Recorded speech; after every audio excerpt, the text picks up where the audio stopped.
when my book, The Energy Non-Crisis, came out, there was a chapter in there that alluded to Gull Island, the first edition. This is a new, updated, and enlarged edition. Just after it came out, I had a phone call, maybe 2 or 3 months after it came out, from who do you think?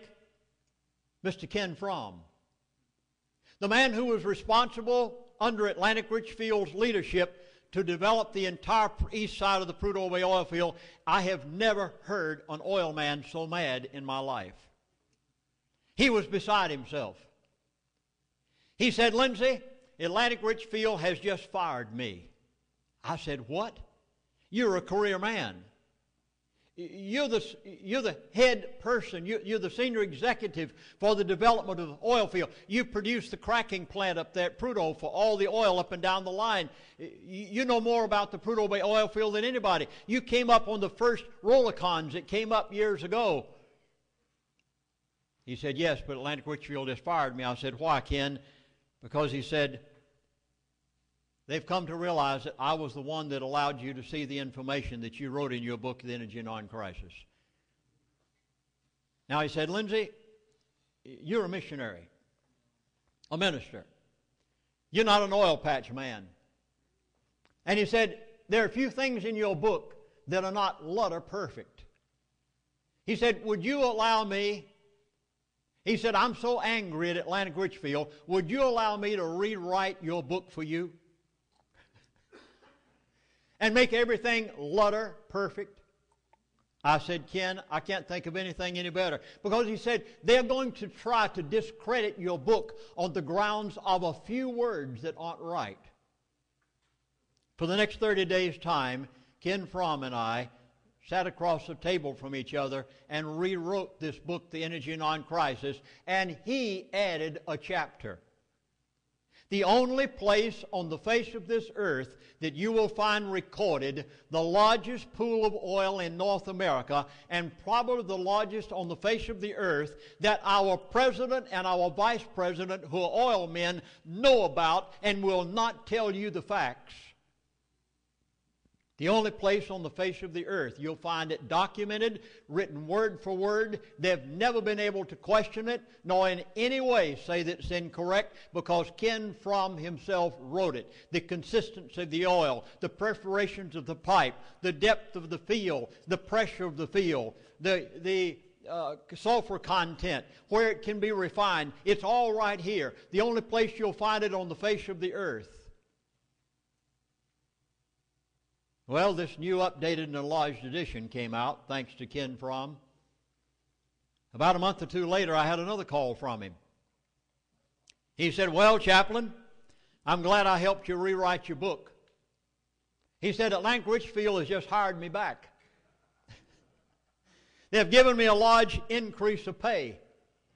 They've promised me a bigger retirement. They're sending me to Houston to train all the executives that come to Prudhoe Bay from this point on. He said, I won't be able to give you any more information. He didn't have to.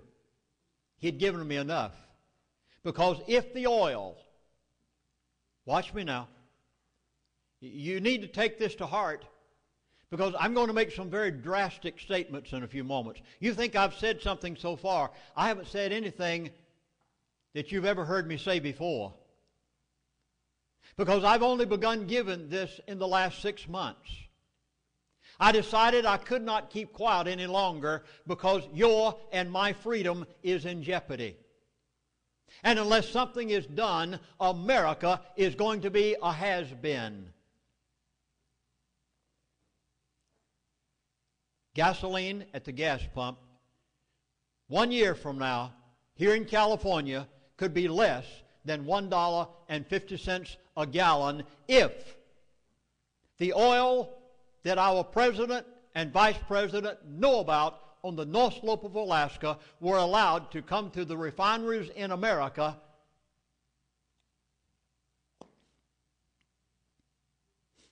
You know what it cost them to get a barrel of oil out of the ground at Prudhoe Bay, Alaska? Do you have the slightest idea what it cost Saudi Arabia to get a barrel of oil out of the ground? Well, I hope you have pencil and paper handy, because now I begin with some real nitty-gritty. And you may want to jot down some facts and some figures, because either things are changed with the administration in Washington, D.C. within the next few months, or America will be a has-been. Gasoline at the gas pump in California is going to be $4 to $5 a gallon in the very near future. How do I know? Well, what I'm to say from this point on, you will know that I know what I'm talking about. A little boy went to school one morning. It was down south. You know how they talk down there. I'm sure you must recognize that I have a southern accent. The little boy went to school, and the teacher was going around the classroom asking each of the children what they had for breakfast that day. And little Susie spoke up and, show and tell. Little Susie spoke up and said, "Well, ma'am, I had bacon and eggs this morning." Finally came down to the little Johnny, a little country boy from way back out on the farm. The teacher said, "Johnny, what did you have for breakfast this morning?" And little Johnny said, "Well, ma'am, I ate 6 biscuits for breakfast today." And the teacher said, "Oh, Johnny, that's not correct English." She said, "The word is not it, it's 8. He said, "Well, maybe it was 8 I ate." Now, I'm going to make you a promise. What I have to say from this point on is not going to be a play on words.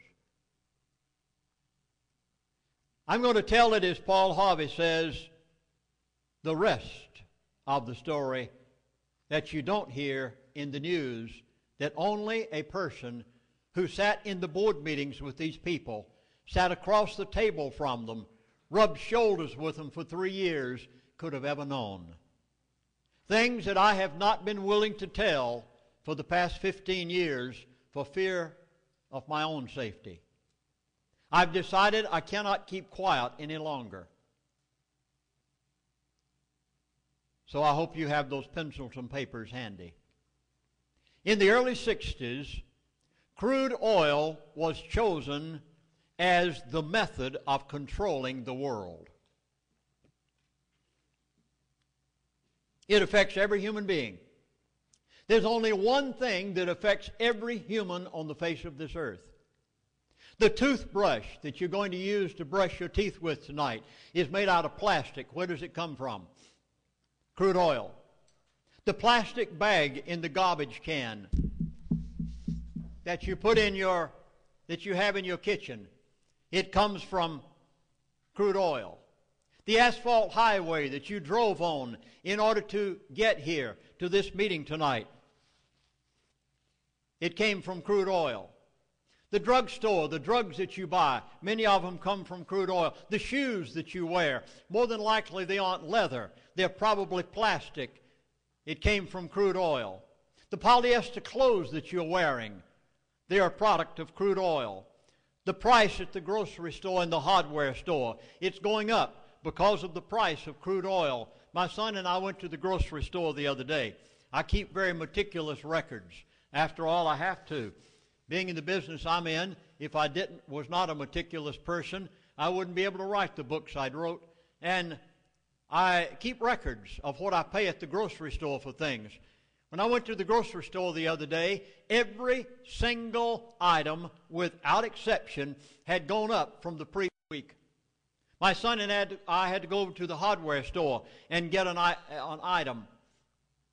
Daniel was kind of milling around the store. In a few moments, he came over to me, and he said, "Daddy, you know that step ladder you had your eye on the other day that you wanted to buy, but you just didn't quite have the funds to buy it?" And I said, "Yes." He said, "You should have bought it." I said, "Why?" He said, "It's going up $19. Now, please write this one down, because it carries great weight with what I'm going to say tonight. What we pay at the gas pump is a form of taxation.